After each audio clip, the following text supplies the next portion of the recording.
Hello everyone, this is Poonam from RK Memorial Senior Secondary School, and today in this video we will continue the topic useful microorganisms, and we were on the fourth point, increasing soil fertility. The rhizobium bacteria, which are present in the root nodules of the leguminous plants, they help in the atmospheric nitrogen fixation. They live in the symbiotic relationship. The meaning of symbiotic relationship means both the organisms are benefited. In which both organisms are benefited, that means the rhizobium bacteria will get the nutrients from the plant, and the rhizobium bacteria get nutrients from the plants, and the plant and they help the plant by fixing the nitrogen from the atmosphere. So this is called the symbiotic relationship, in which the rhizobium bacteria as well as plants both are benefited, and they convert the atmospheric nitrogen into the nitrates for the plants. The plants cannot absorb the atmospheric nitrogen, but these plants can absorb the nitrates from the soil. Now the next point is keeping the environment clean. Some microorganisms, or we can say some bacteria, they help to decompose the waste matter and mix them into the soil again, and they becomes the part of the soil. That means that soil is mixed with the decomposed material, and the soil fertility will be increased. So that they are also known as the pollution fighters, because they decrease the pollution. The waste materials, they mix into the soil and they become a part of the soil. That's why they are known as the pollution fighters. The next point is the nitrogen fixation. The useful microorganisms means some of the microorganisms are helpful for atmospheric nitrogen fixation. In the atmosphere we have 78% nitrogen, and this 78% nitrogen can't be consumed directly, but the plants can get the nitrogen with the help of the microorganisms. So this nitrogen is converted into the usable form for the plants and animals, and it will be returned back to the atmosphere through a cycle that is called nitrogen cycle. So we will continue this topic, nitrogen cycle. Now see, this is the cyclic process in which the nitrogen from the atmosphere, it will be fixed. The process is nitrogen fixation, and this nitrogen fixation can take place by different methods: by the lightning, by using the bacteria, and in case of the industrial nitrogen fixation also. So by this nitrogen, the 78% nitrogen will be fixed and it will be converted into ammonia, and this ammonia will be converted into the nitrates by using the nitrifying bacteria. Again, this nitrates or this ammonia both can be converted into the nitrates. Okay, this is the nitrites and ammonia can be converted into the nitrates, and these nitrates are absorbed by the plants, and the animals feed on the plants. The animals, they remove the waste material from their body, and it will be back in the form of the ammonia. Now these nitrites can be converted into the atmospheric nitrogen by using the denitrification process and the denitrifying bacteria. Now this nitrogen cycle has 5 main steps. The first step is the nitrogen fixation. This nitrogen fixation can be done by the different methods like lightning, volcanic eruption, forest fire, and by using of the leguminous plants. Second process is the assimilation. Assimilation means converting the inorganic nitrogen into the organic nitrogen compounds. Inorganic nitrogen means this nitrogen means atmospheric nitrogen, and the organic nitrogen compounds means the ammonia. In this process, inorganic compounds are absorbed by the plant roots and converted into the proteins like the organic compounds. Now the third process is ammonification.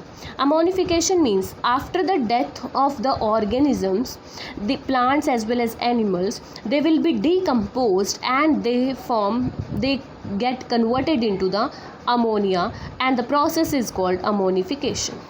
Next one is the nitrification. Nitrification means this ammonia will get converted into nitrates. By using nitrifying bacteria, this ammonia will be converted into nitrates in this process. Now the last step is the denitrification. In this process, when some of the nitrates are absorbed by the plants and some are returned back to the soil, while some of the nitrogen is while some of the nitrates are converted into the nitrogen by using the nitrifying bacteria again, means these nitrates will get converted into the atmospheric nitrogen by using the denitrifying bacteria. So this is all about the nitrogen cycle as well as the topic of the useful microorganisms. Now in the next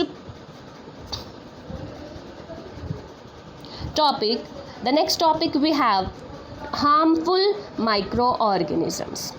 The disease causing microorganisms are called pathogens or germs.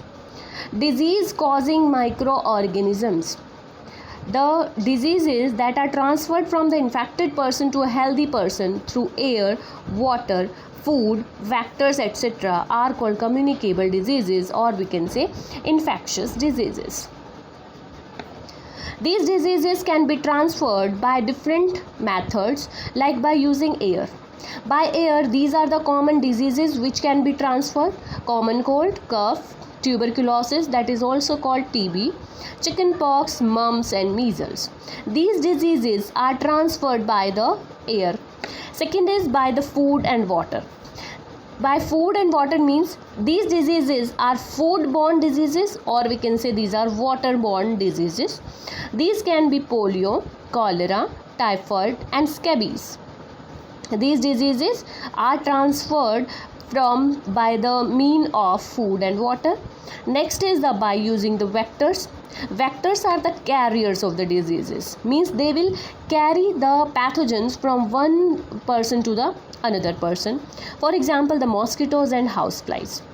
The malaria, which is a fever which is caused by the female Anopheles mosquito, and this female Anopheles mosquito, they carry the plasmodium, and plasmodium is a protozoa. That means the female Anopheles mosquito, when it bites the infected person, that carry the plasmodium, and when it bites the person, the blood will be sucked by the mosquito through the infected person, and when this female mosquito will bite the healthy person, then this plasmodium will be transferred to the other person also. So by this method, this malaria can be transferred, and the mosquito here is the vector. Same as the dengue, which is also called the dengue, and this dengue is caused by the virus, and this virus is spread by the Aedes mosquito. Just like the malaria, it will be transferred by the female Anopheles mosquito. This dengue is spread by the Aedes mosquito. In the same way, houseflies. These houseflies, they carry the germs in their feet. When they sit on the food or the eatables, then they spread the microorganisms on that food or the eatables, and they causes different types of diseases like gastroenteritis, diarrhea and food poisoning. There are some common diseases in the human beings as well as in animals. In the human beings, these are the common diseases like TB, which is caused by bacteria, measles, which is caused by the virus, cold caused by virus, typhoid, the causative agent is the bacteria, chickenpox is causative agent is virus, hepatitis virus, AIDS, virus, ringworm, fungus. What is the full form of AIDS now? AIDS means acquired immunodeficiency syndrome, and this AIDS is caused by the virus that is called HIV virus. The full form of HIV is human immunodeficiency virus, H, I and V, just like AIDS, AIDS. In case of animals, these are the different diseases like the foot and mouth disease, which is caused by the virus. Rinderpest is also caused by the virus. Tail rot or fin rot, this is a fish diseases. This disease is present in the fishes, and these both upper two diseases are in the cattle. Tail rot and fin rot is caused by the bacteria. There is one more harmful effect of the microorganism, that is the food spoilage. That means these microorganisms, they cause the spoilage of the food. Bacteria, fungus, they grow in the food items which contain moisture, and they produce toxic substances. Just because of this formation of toxic substances, the color of the food may be changed and the taste of the food may be changed. And when we eat that toxic substances or the toxic food, then we can get the food poisoning. So in these ways, these organisms can be harmful for us. So till here we have completed the topics, the useful microorganisms as well as harmful microorganisms. In the next video, we will continue the next topics of this chapter, microorganisms.